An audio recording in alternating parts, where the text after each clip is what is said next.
Pero más que una revolución, ha sido una regresión que ha traído como consecuencia increíbles desastres en cuanto a los valores éticos y morales se refiere. Yo aún puedo recordar cuando el aire era puro y el adulterio era considerado un grave pecado. Ahora escúcheme con atención. Aunque los tiempos han cambiado, no solo en Norteamérica, sino casi en todos los países del mundo, la Biblia, la palabra de Dios, no ha cambiado. El mensaje de hoy es para ayudar a los padres para que cuiden a sus hijos, para que no sean succionados por los remolinos de la depravación, guiados por una generación adúltera, enloquecida por el dinero, desde las alcantarillas inmorales de Hollywood. El mensaje que quiero compartir con usted ahora es serio, sobrio y necesario, valorando la fidelidad matrimonial. Tenga la bondad de buscar el capítulo 19 del Evangelio de Mateo y comenzaremos a leer desde el verso 1. Aconteció que cuando Jesús terminó estas palabras, se alejó de Galilea y fue a las regiones de Judea al otro lado del Jordán. Y le siguieron grandes multitudes y lo sanó allí. Entonces vinieron a él los fariseos, tentándole y diciéndole: ¿es lícito al hombre repudiar a su mujer por cualquier causa? Él respondiendo les dijo: ¿no habéis leído que el que los hizo al principio, varón y hembra los hizo? De paso, permítame decir que Jesús creía no solo en que toda la creación era divina, sino también que creía en la separación de los sexos. Veamos ahora lo que Jesús dijo desde el verso 4. Él respondiendo les dijo: ¿no habéis leído que el que los hizo al principio, varón y hembra los hizo? Dijo: por esto el hombre dejará padre y madre y se unirá a su mujer y los dos serán una sola carne. Así que ya no son dos, sino una sola carne. Por tanto, lo que Dios juntó, no lo separe el hombre. Hay varias cosas que deseo que note al mirar la palabra de Dios para comprender bien el tema de atesorar la fidelidad conyugal. Primero, la provisión para la vida matrimonial. Al principio Dios los creó varón y hembra. Dios ordenó el matrimonio en el jardín del Edén. El matrimonio no está pasado de moda, ni está fuera de contexto, ni se ha desvanecido. El matrimonio no es como una lámpara de aceite ni como un antiguo carro Ford modelo T. El matrimonio no es algo obsoleto. Piense conmigo por un momento en la provisión que Dios hizo para el matrimonio. Es un plan divino de la creación. Note las palabras de Jesús en el verso 4. ¿No habéis leído que el que los hizo al principio, varón y hembra los hizo? El matrimonio es la primera institución ordenada por Dios. El matrimonio fue ordenado antes que las leyes y antes que la civilización misma. El matrimonio existió antes de que haya un gobierno y aún antes de que hubiera un sistema de adoración y de que existiera la iglesia. La primera institución creada por Dios fue el matrimonio. Y a pesar de los trágicos fracasos en el pasado y en nuestra propia generación, la esperanza, el deseo por el matrimonio, como que nace con cada generación, porque es algo dado por el Dios Todopoderoso. Es algo que Él ha puesto en el corazón y en las mentes y en la estructura social de los seres humanos. En la actualidad tenemos a modernos sociólogos que tratan de borrar esto. De hecho, uno de nuestros jóvenes estudiantes universitarios me entregó una información de un curso de sociología de la universidad en donde él estudia. Y esa información entregada por el profesor de sociología dice, entre otras barbaridades, lo siguiente: la familia es un producto de una determinada sociedad en un tiempo particular de la historia. Y así como la estructura social de la sociedad cambia, así también debe cambiar la forma o estructura de la familia y la función y rol que la familia desempeña en la sociedad. ¿Qué es lo que está diciendo ese pseudo profesor?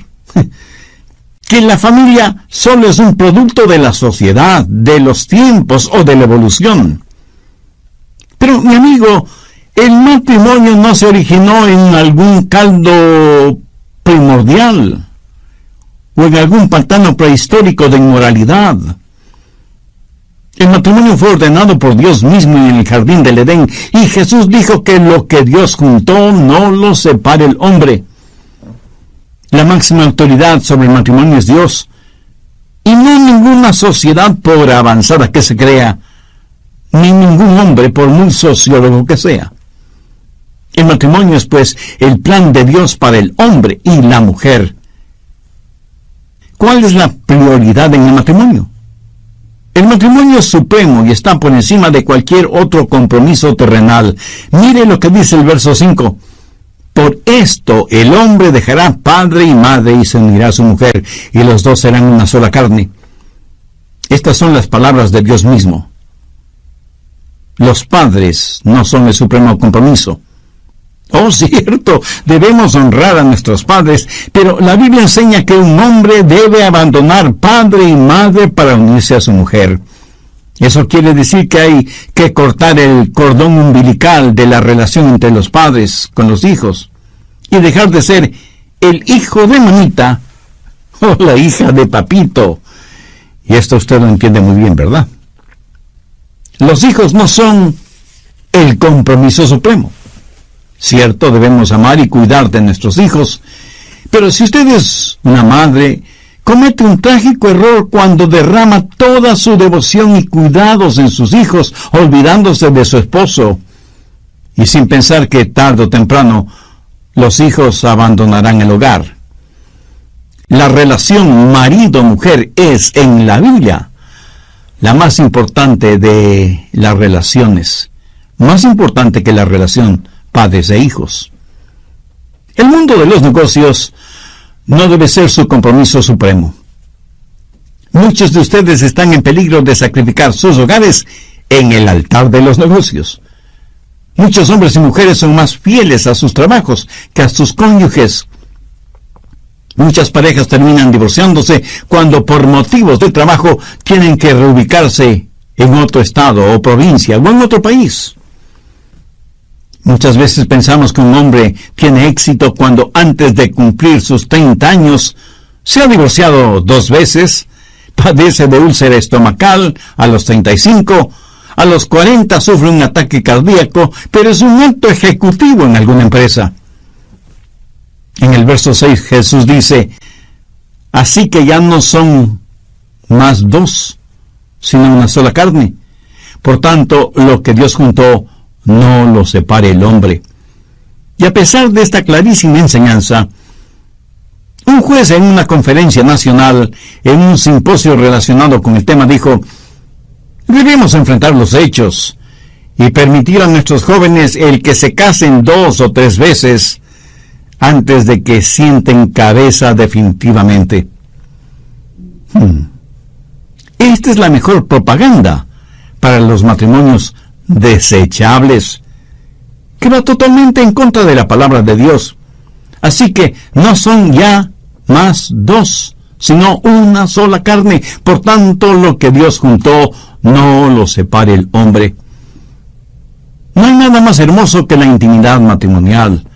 Marido y mujer como arco y violín. Separados no sirven para nada. Juntos pueden producir hermosa música. Marido y mujer, una sola carne. Un matrimonio monógamo que no se lo debe confundir con un matrimonio monótono. Cuando Dios no nos permite alguna cosa es para que no nos hagamos daño a nosotros mismos. Y cuando Él nos lo permite es para nuestra felicidad. En una encuesta sobre el matrimonio, realizada no hace mucho tiempo, se descubrió algo muy interesante. Las parejas que estaban completamente satisfechas con su vida sexual eran los matrimonios que creían firmemente que el sexo fuera del matrimonio era algo equivocado y negativo. Las personas que guardan los mandamientos de Dios en lo concerniente al sexo son las que tienen una satisfactoria vida sexual y gozan de la intimidad sexual en su matrimonio que aquellas que desechan las normas divinas. La encuesta también reveló que el 72% de los matrimonios tradicionales, esto es, un hombre y una mujer hasta que la muerte los separe, tenían hogares mucho más estables y seguros que en los hogares formados con uniones libres. ¿Por qué? Porque Dios tiene un plan magnífico para los matrimonios que operan y funcionan bajo sus instrucciones. Busque 1 Corintios, capítulo 7, los versos del 3 al 5. El marido cumpla con la mujer el deber conyugal, y asimismo la mujer con el marido. La mujer no tiene potestad sobre su propio cuerpo sino el marido, ni tampoco tiene el marido potestad sobre su propio cuerpo sino la mujer. No os neguéis el uno al otro, a no ser por algún tiempo de mutuo consentimiento, para ocuparos sosegadamente en la oración, y volved a juntaros en uno, para que no os tiente Satanás a causa de vuestra incontinencia. Ahora, ¿qué significa todo esto? Que Dios nos ha dado el sexo no solo para procreación, sino también para comunión, gozo, comodidad, satisfacción biológica, demostración de afecto, amor mutuo, de necesitarse físicamente el uno al otro. En la Biblia, cuando marido y mujer se juntan sexualmente, por lo general usan la frase "y conoció a su mujer". Significa que el sexo es una forma de comunicación que no se la puede describir con palabras. Es una forma de decir: te amo y quiero sentirte en mí y que tú me sientas en ti. Cuando en sus mandamientos Dios dijo que no se debe cometer adulterio y que hay que huir de la fornicación, no es que Dios está tratando de impedirle el usar algo que Él mismo creó, sino que trata de protegerlo para que sepa apreciarlo. El sexo es un hermoso regalo de Dios. Y cuando Él dice "no adulterarás", es porque el matrimonio es tan estupendo que Dios no quiere que lo adultere con nada. Si usted tuviera una pintura original de Rembrandt o Miguel Ángel o Van Gogh, estoy seguro que no la tendría exhibiéndola en las paredes de su oficina o de su sala, sino que la tendría bien asegurada en la bóveda de algún banco. Dios ha protegido esto del sexo porque es intrínsecamente hermoso. Dios no es negativo en cuanto a la vida sexual de sus hijos. Más bien es muy positivo si es que lo sexual se lo maneja correctamente, en el lugar apropiado y en la forma adecuada.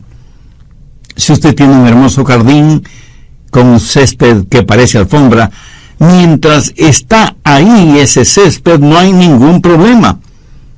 Pero recorte un trozo de césped y póngalo sobre la alfombra de su sala e instantáneamente deja de ser hermoso, ¿verdad? ¿Por qué? Pues porque está fuera de lugar. No cumple la función para la cual fue sembrado y cultivado. ¿Lo entiende? Y aunque un buen césped es una cosa agradable en el jardín, fuera de contexto se vuelve feo y desagradable. Bien, primero hemos visto la provisión para la vida matrimonial. Segundo, la contaminación de la vida matrimonial. Veamos Mateo 19, los versos del 7 al 9. Le dijeron: ¿por qué pues mandó Moisés dar carta de divorcio y repudiarla? Él les dijo: por la dureza de vuestro corazón. Moisés os permitió repudiar a vuestras mujeres, mas al principio no fue así. Y yo os digo que cualquiera que repudia a su mujer, salvo por causa de fornicación, y se casa con otra, adultera. Y el que se casa con la repudiada, adultera. ¿Qué es lo que el Señor está diciendo aquí? Que el adulterio es un pecado que contamina la vida matrimonial. Adulterar significa hacer algo impuro. Y Dios no quiere que usted vuelva impuro algo que Él creó para que sea puro y hermoso. Cuando un hombre o una mujer comete adulterio, ¿qué clase de pecado comete? Se lo diré. Pecan contra ellos mismos. Pecan contra su propio cuerpo. En 1 Corintios 6:18 la Biblia dice: huid de la fornicación. Cualquier otro pecado que el hombre cometa está fuera del cuerpo, mas el que fornica contra su propio cuerpo peca. Eso significa que hay algo absolutamente único en el pecado de la inmoralidad. No hay pecado más destructor en lo espiritual, mental y físico que el pecado del adulterio. Si tuviéramos que hacer una lista de pecados por su gravedad, el adulterio tendría el carácter de único, porque es un pecado contra uno mismo. Un psicólogo de una famosa universidad norteamericana dijo que el 50% de los estudiantes universitarios sufren problemas psicológicos debido primordialmente a las relaciones inmorales que tienen. En nuestro mundo actual hay lo que con eufemismo se conoce como enfermedades sociales, que no son otra cosa que enfermedades causadas primordialmente por la vida inmoral. Y nos preguntamos, ¿qué se podrá hacer contra el SIDA o las otras enfermedades venéreas que existen? Pero nadie hace caso de la palabra de Dios, lo que Dios dice en su palabra. Nadie quiere obedecer lo que la Biblia dice al respecto. Pero todos hablan acerca de la práctica del sexo seguro. Lo paradójico es que Dios nunca vio el sexo como algo peligroso. El plan de Dios siempre incluyó el sexo sagrado, no el sexo seguro. Usted puede sembrar cardos y espinas si así lo quiere, pero no se asombre ni se asuste por lo que coseche. Mucha gente pasa de lunes a sábado sembrando hierba mala y el domingo van a la iglesia a orar para que Dios les dé una buena cosecha de trigo o de maíz. En unos casos, en otros, muy pocos piden perdón a Dios por lo que han sembrado. Dios quiere y puede perdonar, pero la tierra siempre le dará abundantemente lo que usted sembró. Todos sabemos que hay una ley inexorable. Se cosecha lo que se siembra y siempre se cosecha más de lo que se siembra. Bien lo dice el refrán popular: siembra vientos y cosecharás tempestades. ¿Qué está sembrando usted en su vida? Si no conoce al Señor Jesucristo como Salvador, le puedo asegurar que está sembrando cardos y espinas, y eso es exactamente lo que cosechará. ¿No le gustaría tener ahora mismo la seguridad del perdón de sus pecados? Si es así, le invito a orar a Dios de la siguiente manera: querido Dios, gracias por haberme permitido mirarme en el espejo de tu palabra. Me reconozco pecador delante de ti. Estoy perdido espiritualmente y necesito la dádiva de tu gracia y misericordia.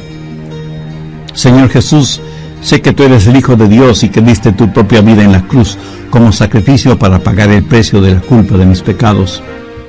Este momento, con toda la fe de la que soy capaz, te recibo en mi corazón como mi Salvador y mi Señor, y te entrego el control de mi vida.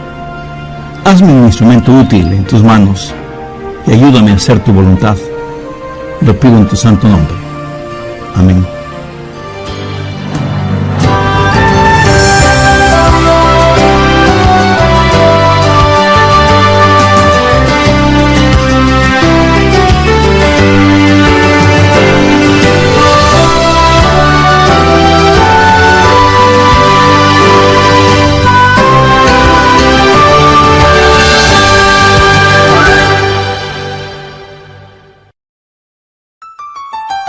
¿Qué es lo peor del adulterio? Lo peor del adulterio es que es un pecado contra Dios. Es como poner nuestro puño cerrado frente al rostro de Dios.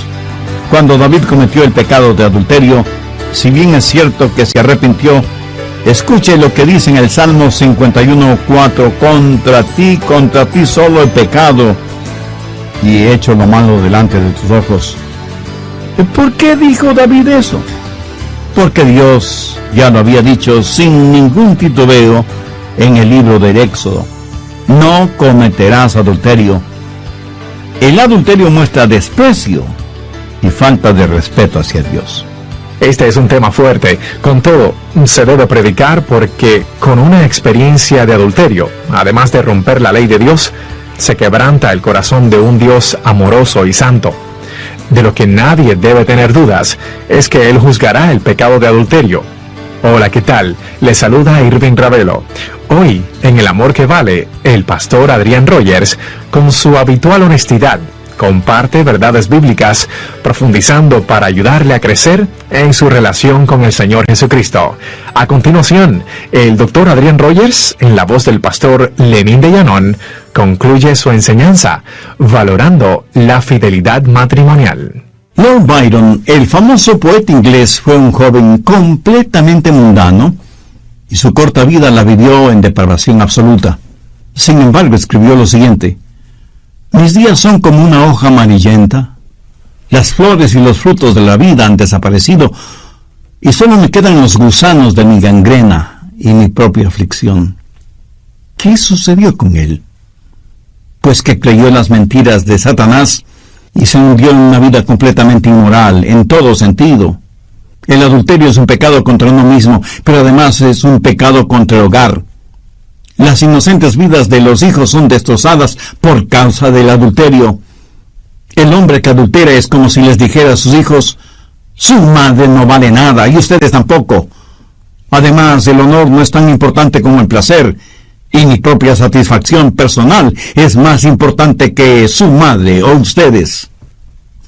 El matrimonio monógamo, un hombre para una mujer y una mujer para un hombre, fue instituido por Dios el Creador para la protección y el desarrollo y la realización de las más profundas necesidades psicológicas, físicas y espirituales de los seres humanos, y la fidelidad conyugal es el pegamento que mantiene la familia unida, y la familia es el núcleo de la sociedad. La familia fue establecida para proveer amor, cuidado físico, desarrollo social y espiritual de cada miembro del hogar. La fidelidad conyugal es lo que mantiene ese núcleo familiar unido. Ahora puede entender por qué Satanás ha apuntado toda su artillería infernal en contra de la familia por medio de la inmoralidad sexual. Pero no solo que el hombre o la mujer pecan contra ellos mismos y contra el hogar cuando adulteran, sino que también pecan contra la iglesia. Si usted es miembro de una iglesia cristiana evangélica y comete adulterio, está pecando contra todos los miembros de la iglesia, porque todos formamos el cuerpo del Señor, que es la iglesia. 1 Corintios 3, versos 16 y 17. ¿No sabéis que sois templos de Dios, y que el Espíritu de Dios mora en vosotros? Si alguno destruye el templo de Dios, Dios le destruirá a él. ¿Qué es lo que está diciendo el apóstol? Que estamos en esto juntos. El contexto de este versículo habla de inmoralidad, y Pablo está argumentando cómo pueden cometer inmoralidades y pecar contra el cuerpo de Cristo. Escúcheme, el adulterio es también un pecado contra la nación, es un acto de alta traición y nos hace daño a todos. Proverbios 14:34 dice: la justicia engrandece a la nación, mas el pecado es afrenta de las naciones. Y en Deuteronomio 22:22 leemos: si fuere sorprendido alguno acostado con una mujer casada con marido, ambos morirán, el hombre que se acostó con la mujer y la mujer también. Así quitarás el mal de Israel. En el Antiguo Testamento y bajo la teocracia, el pecado del adulterio era castigado con la pena capital. Los culpables, hombres y mujeres, debían ser ejecutados. ¿Por qué? Para eliminar el mal, el pecado de Israel. Entre las cosas tontas o necias que muchas veces oímos, escuché la siguiente. Algunas personas dicen: ¿qué tiene que ver el carácter con la habilidad de liderar una nación? Mi amigo, el carácter tiene que ver con todo. Importa el carácter de una persona tanto y en cuanto pueda guiar una nación, o una empresa transnacional, o una iglesia. El adulterio no es adulterio si lo comete el presidente del país, pero sí lo es si lo comete el pastor de una iglesia. El adulterio es disculpable entre los ricos y famosos, pero es intolerable entre los pobres y menesterosos. ¿Qué es lo que nos está pasando? ¿Estamos todos locos? ¿O somos todos tan necios? Si usted sabe algo de historia, habrá notado que fue la inmoralidad la que provocó la caída de grandes imperios. Egipto, Babilonia, Grecia, Roma. Y cuando se escribe el epitafio de nuestra nación o nuestras naciones, a menos que nos arrepintamos, la inmoralidad generalizada será la que destruya nuestros países. Verá, el enemigo de nuestros hogares es el enemigo de nuestra nación. ¿Por qué? Porque la gente que trata lo sexual muy a la ligera, tratará a las otras personas también muy a la ligera. Y así no puedes...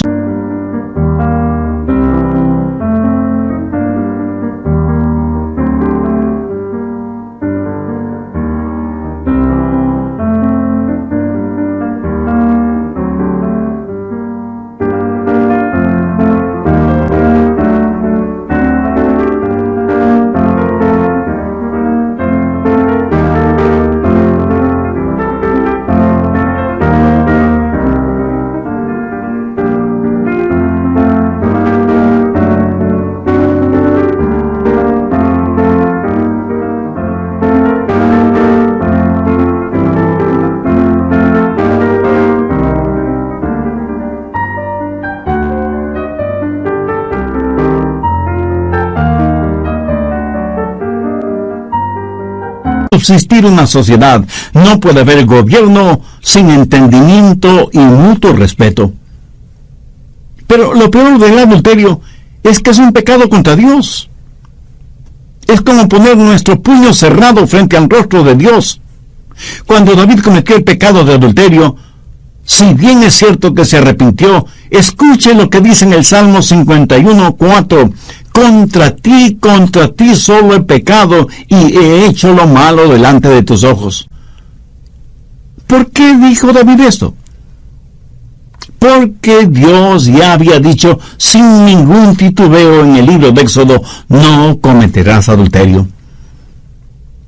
El adulterio muestra desprecio y falta de respeto hacia Dios. Cuando usted adultera, no solo que rompe la ley de Dios, sino que quebrante el corazón de Dios, porque Dios es un Dios amoroso y santo. Usted puede tener la absoluta certeza de que Dios juzgará su pecado de adulterio. Anote Hebreos 13:4. Honroso sea en todo el matrimonio y el lecho sin mancilla, pero a los fornicarios y a los adúlteros los juzgará Dios. Y en Job 31:11 leemos, porque es maldad e iniquidad que han de castigar los jueces.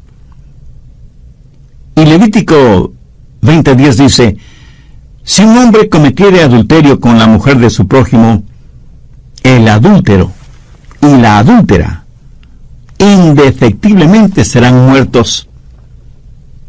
Estas leyes en el Antiguo Testamento muestran la actitud del todopoderoso Dios hacia el pecado. Busque Proverbios 6, desde el verso 27. ¿Tomará el hombre fuego en su seno sin que sus vestidos ardan? ¿Andará el hombre sobre brasas sin que sus pies se quemen? Así es el que se llega a la mujer de su prójimo. No quedará impune ninguno que la tocare. Ahora, note lo que dice el verso 32. Mas el que comete adulterio es falto de entendimiento, corrompe su alma el que tal hace. Veamos ahora 1 Corintios 6:9. ¿No sabéis que los injustos no heredarán el reino de Dios? No erréis, ni los fornicarios, ni los idólatras, ni los adúlteros, ni los afeminados, ni los que se echan con varón, heredarán el reino de Dios. Dios dice, si ese es tu estilo de vida, no pienses en llegar al cielo, a menos que te arrepientas de tus pecados. Efesios 5:5. Porque sabéis esto, que ningún fornicario o inmundo o avaro, que es idólatra, tiene herencia en el reino de Cristo y de Dios. Apocalipsis 21:8. Pero los cobardes e incrédulos, los abominables y homicidas, los fornicarios y hechiceros, los idólatras y todos los mentirosos tendrán su parte en el lago que arde con fuego y azufre, que es la muerte segunda. Si usted vive en adulterio y no le pasa absolutamente nada, no es porque Dios esté aprobando su pecado, sino porque usted todavía no ha sido juzgado. Busque Romanos 2:5. Pero por tu dureza y por tu corazón no arrepentido, atesoras para ti mismo ira para el día de la ira y de la revelación del justo juicio de Dios. El día de la ira de Dios todavía no ha llegado, pero llegará, se lo aseguro. Ese día llegará. Tercero, la preservación de la vida matrimonial. Dios nos ha dado un plan absolutamente claro. Mateo 19, los versos 4 y 5. Él respondiendo les dijo, ¿no habéis leído que el que los hizo al principio, varón y hembra los hizo? Y dijo, por esto el hombre dejará padre y madre y se unirá a su mujer, y los dos serán una sola carne. Le voy a dar algunas palabras para que le ayuden a mantener su matrimonio en el camino correcto y para que usted se conserve puro. Decisión. Tome la decisión de vivir para Dios. Recuerde que Dios jamás forzará su voluntad en usted. El escuchar estos mensajes no le cambiará a menos que usted decida obedecer la palabra de Dios. Escoja este mismo día a quién va a servir. Entregue su corazón y su vida a Cristo. Dependencia. No es suficiente el decidir, sino también el depender de Dios. Porque usted en usted mismo no tiene la fortaleza espiritual para hacerlo, y Dios quiere ayudarle si usted depende, confía en Él. En 1 Corintios 10:13 leemos, no os ha sobrevenido ninguna tentación que no sea humana, pero fiel es Dios, que no os dejará ser tentados más de lo que podéis resistir, sino que dará también juntamente con la tentación la salida para que podáis soportar. Devoción. Comience a amar al Señor con todo su corazón, con toda su mente, con toda su alma, con todas sus fuerzas. Ame a su cónyuge como se ama a usted mismo. Ame con un amor sobrenatural. Después de su decisión y su dependencia, deje que Dios derrame su amor por su intermedio. Usted debe amar a su cónyuge, no si es que se le antoja, sino porque es mandamiento de Dios. Maridos, amad a vuestras mujeres.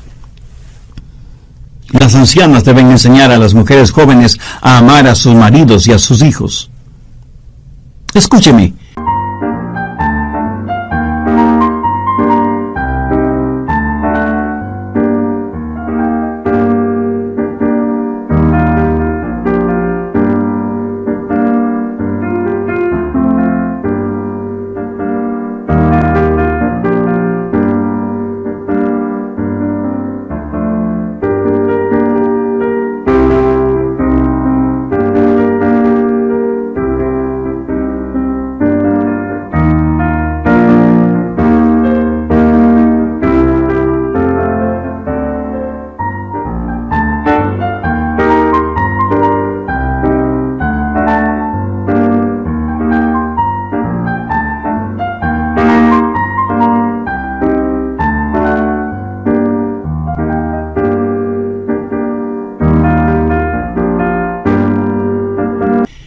El amor hacia su cónyuge fluirá del amor que usted tenga hacia Dios. Desarrollo. Continúe alimentando su amor en forma diaria. Nutra cada día su amor. El amor no es como un diamante exquisito que usted tiene y lo contempla y admira su belleza y lo exhibe de vez en cuando, pero que la mayor parte del tiempo lo tiene bien guardado. El amor es algo que crece.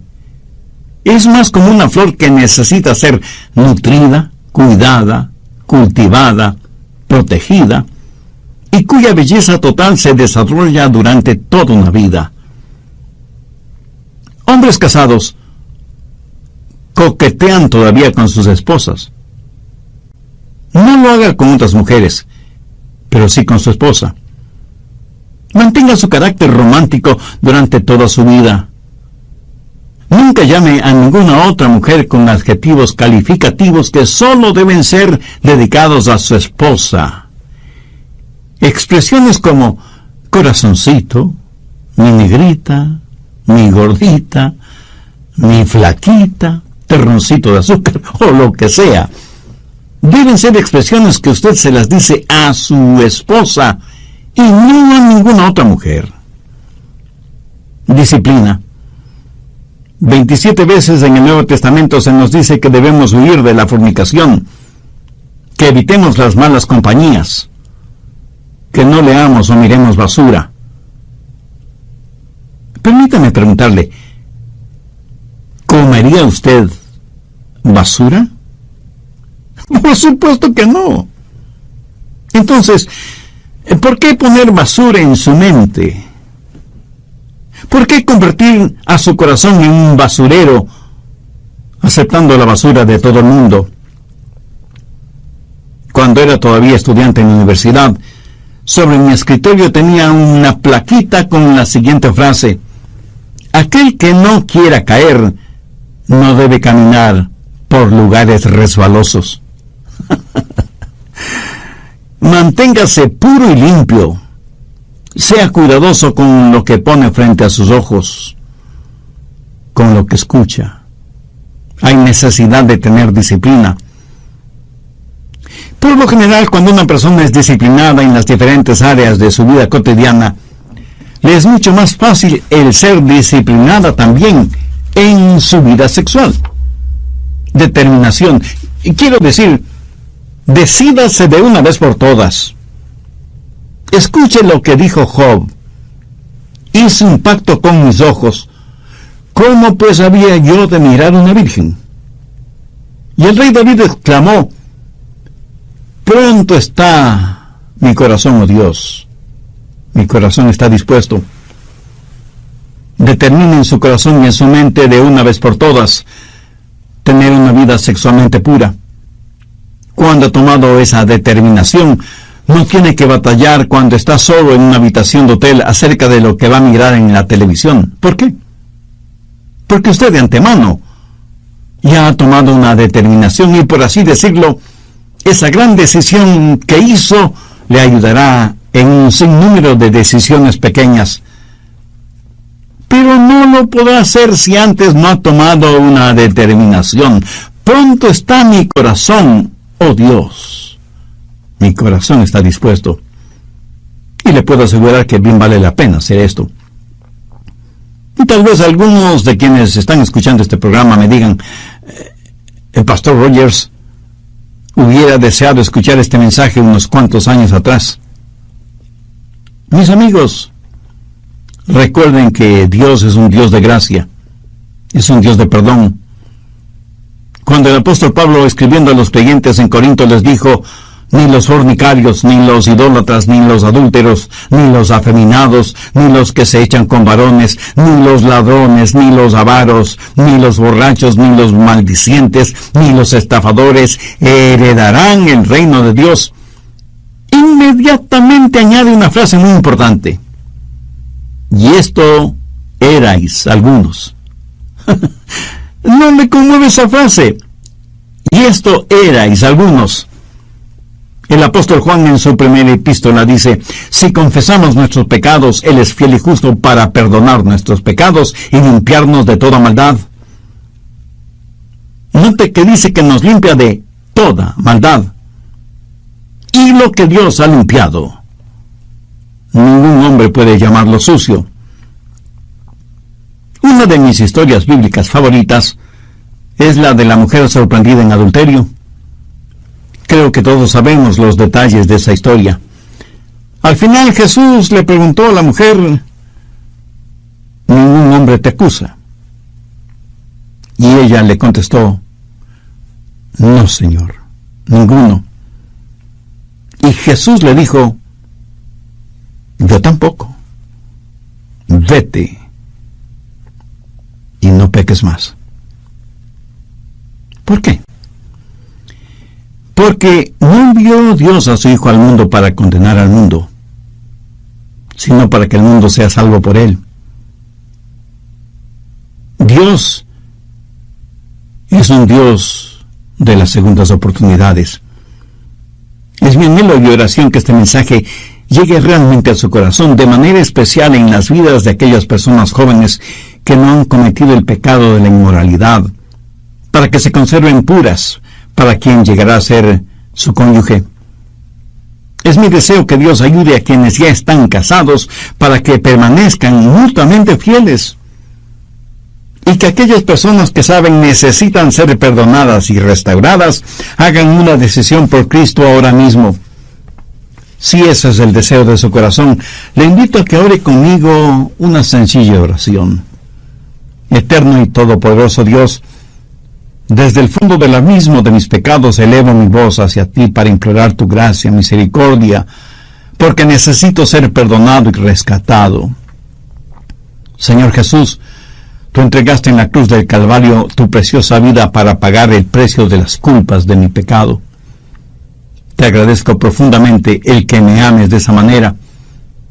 Por eso quiero invitarte a que vengas a morar en mi corazón ahora mismo y seas mi Salvador y mi Señor. Te entrego el control total de mi vida y te ruego me ayudes a ser la clase de persona que tú quieres que sea. Dame la fuerza para nunca avergonzarme de ti o de tu palabra. Y úsame como instrumento útil en tus manos. Lo pido en tu santo nombre. Amén.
do